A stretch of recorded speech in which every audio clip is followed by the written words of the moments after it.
یو طالب نو هغه مسواک وته چې پکارو نو مسواک د پاره به روزانه یو دکان ته ته دکاندار له بلاړو نو دکاندار ته به وی مسواک د سره شته دی نو هغه دکاندار به ورته وی نه بچي مسواک نشته یو ورځ لاړو یو ورځ نیمه پکې بیا تېره شوه بیا لاړو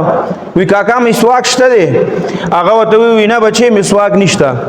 چې یو ورځ نیمه پکې بیا تېره شوه بیا لاړو وی کاکا مسواک شته دی وی نه بچي مسواک نشته که نه وی که بله پیره رالی که نه نو وی زه تا په ټوپک مانیولم هغه دکاندار ورته وی طالب علم ته اوس طالب علم سوچ کوي چې ما ته خو د مسواک ضرورت دی ورځ نیمه په دې کې تېره شوه سوچ کوي چې خدای پاکه څه وکړم اخره کې ذهن ته یو خبره راغله او لاړه بیا هغه دکاندار له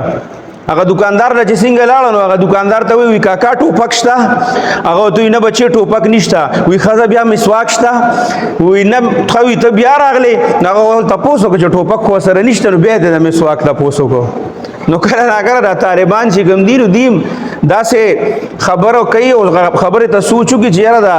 خبره چې ده نو دی کې بس ګېرېږم که نه به ګېرېږم دا اول نه ورته کله ناکله سوچ وکړي